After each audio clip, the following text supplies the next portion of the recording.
Today, we will be discussing the Second American Civil War. So I want to make you the argument that a conflict is very likely. So we'll be discussing why it's likely, how this war will manifest itself, and what will happen after this war. The first thing to know about America is that it is a country that enjoys violence.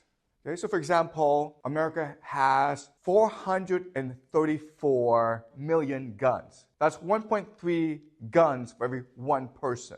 And the guns they have, a lot of them are like semi-machine guns. Not only that, but they believe that gun ownership is their sacred right.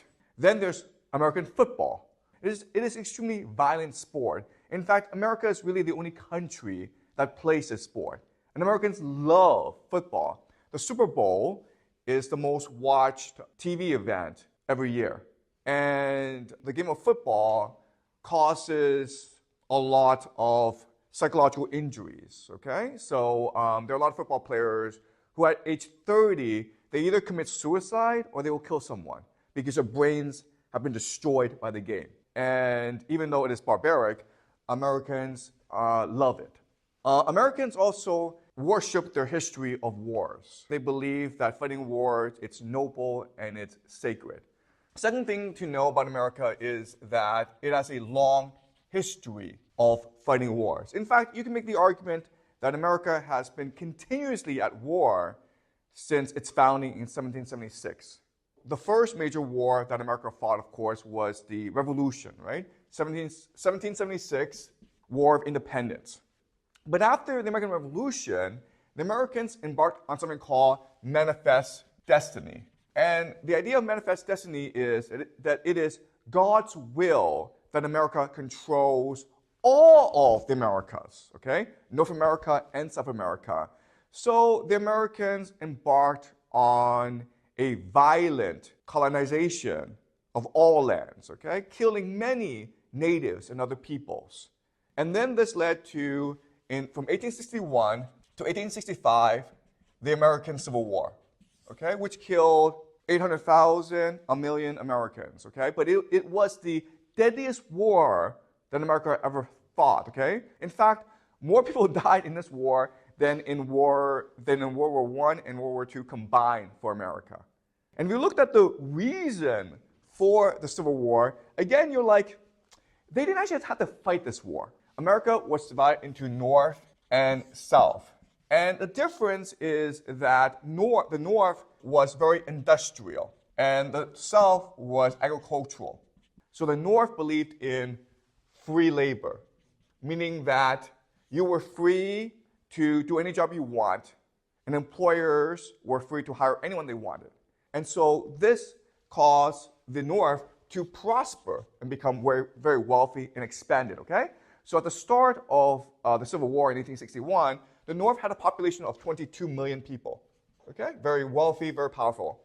The South was an agricultural, and therefore it had to rely on slave labor. And even though slave labor made wealthy people very prosperous, it was not good for the economy as a whole. Okay, it was an inefficient use of manpower. And at the start of the war, they only had about 9 million people. But what's important to remember is that the North was an industrial-based economy. The South was an agricultural-based economy.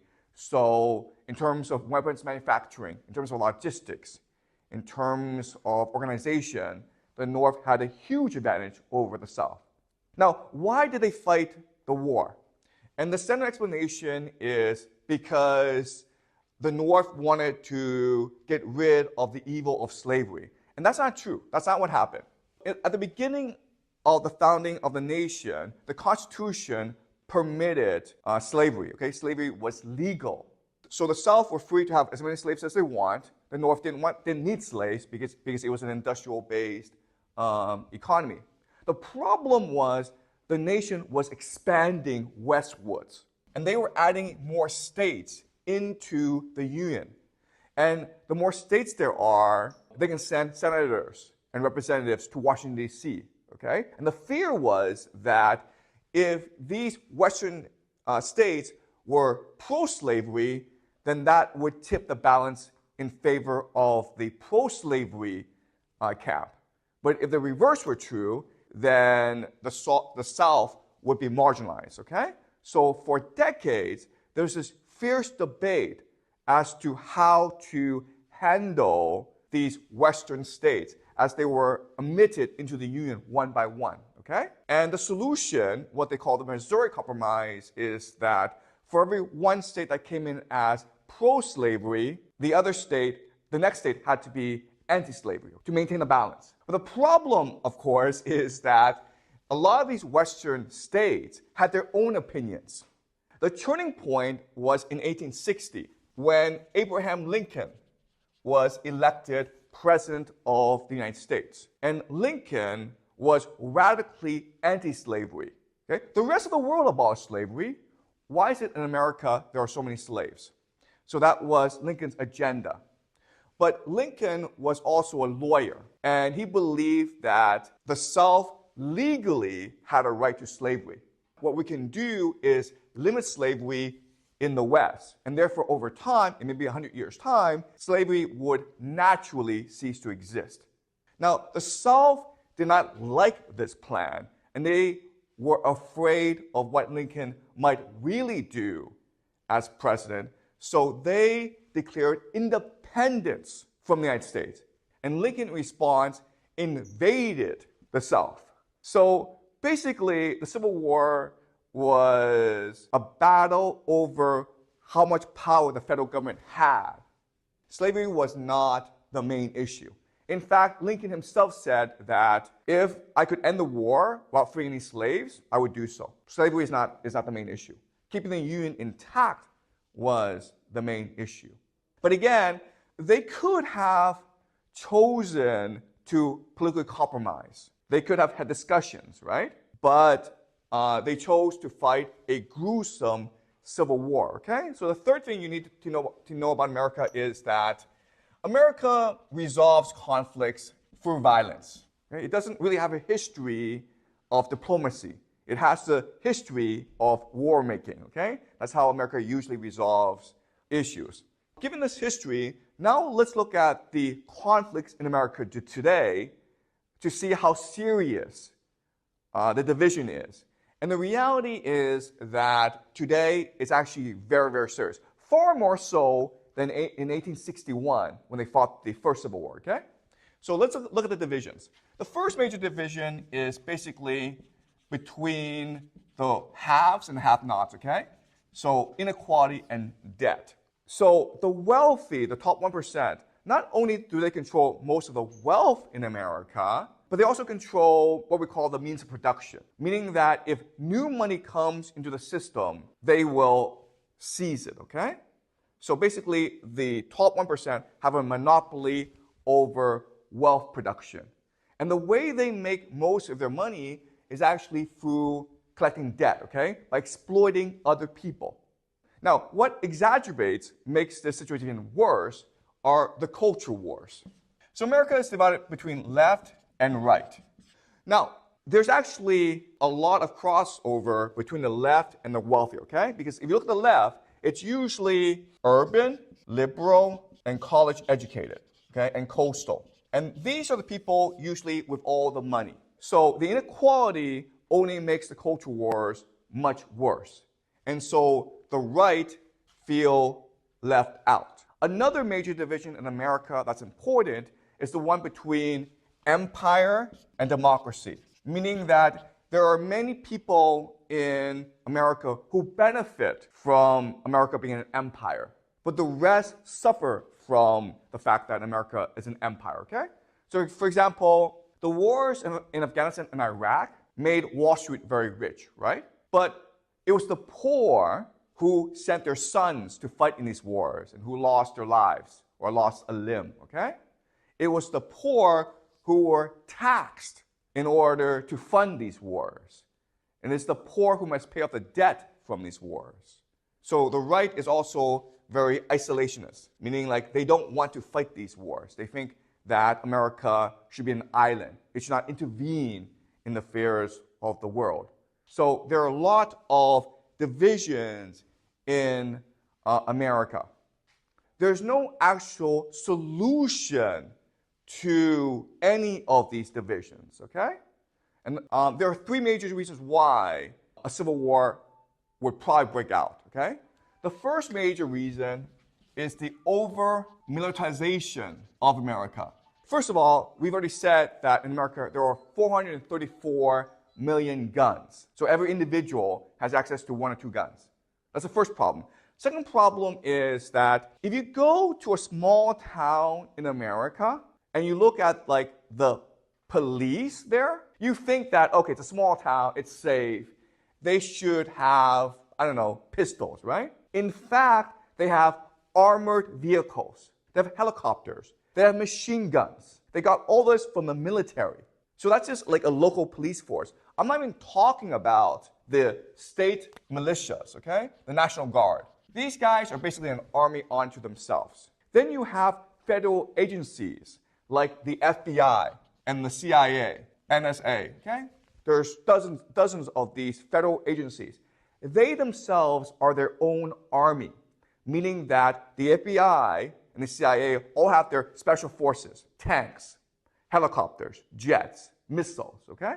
These guys can go to war against each other, okay? Then you have the U.S. military.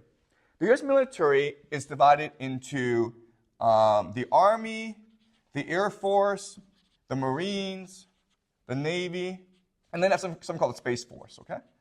All right, to show you how powerful U.S. military is, let's look at the top 5 air forces in the world, okay? The top 5 institutions or countries with the most powerful air force in the world. Who's number 1? U.S. Air Force, right? Who's number 2? Do you guys know? The Russian Air Force will be number 3. Who's number 2, though? Number 2 is actually the U.S. Navy. Number 4 is who? The U.S. Army. And who's number 5? It's the U.S. Marines. So 4 of the top 5 air forces in the world are an arm of the U.S. military. That's how powerful America is. But then you have special forces. The problem with special forces is they cannot be controlled.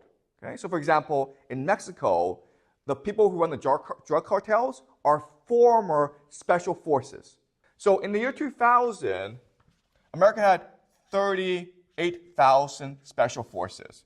Today, it has 72,000. That's a lot of special forces. It would take exactly 1,000 of these guys to overthrow the US government, okay? And guess what? Delta Force, which is the most elite special force unit in America, has exactly 1,000 members. So the first major issue is just the over-militarization of America, where anyone who has access to weapons can choose to start a war. Second problem is the breakdown of narratives. A nation is a fiction, a narrative that everyone believes in. So for example, the first narrative is the American dream, right? The equality of opportunity. So that as long as you work hard and you play by the rules, you will succeed in America, right? That's the American dream. Guess what, guys? No one believes in this anymore, okay? So if you're a young person, you don't believe that if you work hard, you own a house. You think like the game is stacked against you. You believe that Washington is corrupt. It only serves the interests of the rich. You believe that the wealthy have stolen everything. They've monopolized wealth. Now the new American dream is, how do I stay out of debt? So this idea of the American dream, it's basically dead for most people. Then the third problem is breakdown of authority. What kept the country together was the fact that people believed that the elites in power knew what they were doing and they cared about the well-being of the nation and of the people, okay? But recent events have shown this isn't true, okay? So for example, the wars in Afghanistan and Iraq. Then you had the 2008 financial crisis, where the banks basically stole from the nation, stole from the poor, and kept the money. Then you had COVID, where the government, the elite, locked down the entire nation. The poor could not go to work and make a living, and there was absolutely no evidence that COVID was actually dangerous. Then the government made everyone take an experimental vaccine. So elite actions over the past 20 years have made people cynical of power.